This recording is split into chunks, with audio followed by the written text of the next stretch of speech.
we might have freedom of speech, but that has been subverted. We do not have freedom of inquiry. We are blocked from learning what we need to know. Just in the public world, we are blocked from advancing in science. We are taught false science intentionally to prevent us from learning more. We live in the Matrix. When you think about the movie The Wizard of Oz, throughout the entire movie, the characters and the different aspects of those characters are trying to overcome their weaknesses in order to get to the Emerald Castle at the end of the Yellow Brick Road. And when they actually get there and they pull the curtain back, they realize that the great Wizard of Oz that has been controlling their entire perceptions of reality is really just a man or a person that is full of flaws and weaknesses, that is pulling a piece of technology, a lever, pushing a button and turning a dial and creating a great deception. And apparently, even if there is non-human intelligence, even if there is other life forms, alien greys, Nordics, reptilians, and insectoids, and they are out there colonizing our planet, using us as a human commodity and a resource, and human trafficking us as like we're on a type of matrix or a farm being utilized for resources. If that is the case, then allegedly, according to Matthew Brown, within the government itself, there is a new awakening. There is a realization and a splinter faction that is occurring where insiders have realized that there is an element of this non-human intelligence that wants to set us free, that wants to wake us up from the dream. Who are they? Why are they here? Why don't they show us what's going on? I think I have a good degree of confidence that the reason they're here is us. I think life, especially sentient life, is a precious thing. And I think to some, it might be a resource. I think humanity to some level is a resource for them.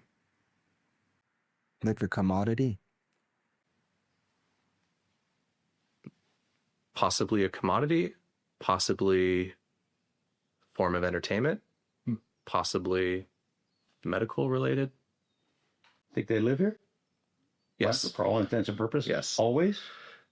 I don't know about always, but it certainly appears that they have been here for most of recorded history. At least some element of this has been here for most of human recorded history. You think we would see them if they didn't let us see them? Even with our more advanced sensors, that they pop up, but they can also disappear. And do they allow us to get these glimpses? Is that a game of some sort, I wonder?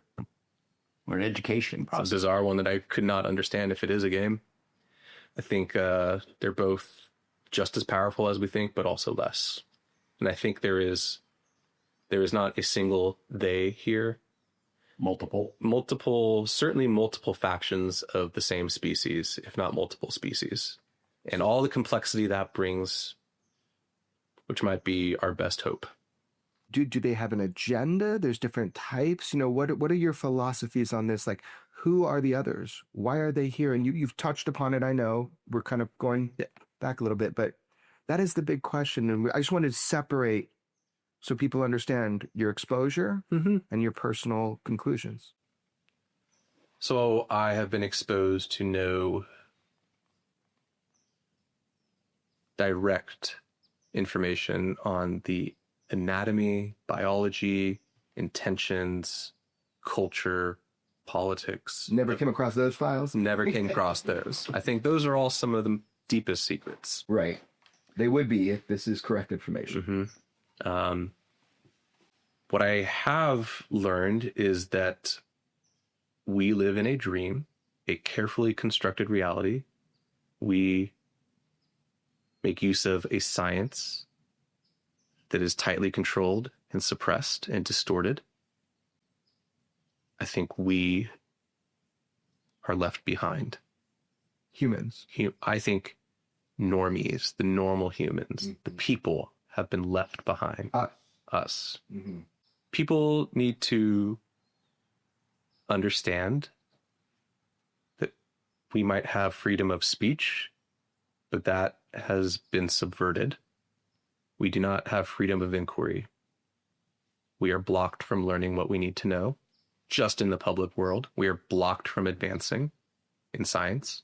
We are taught false science intentionally to prevent us from learning more.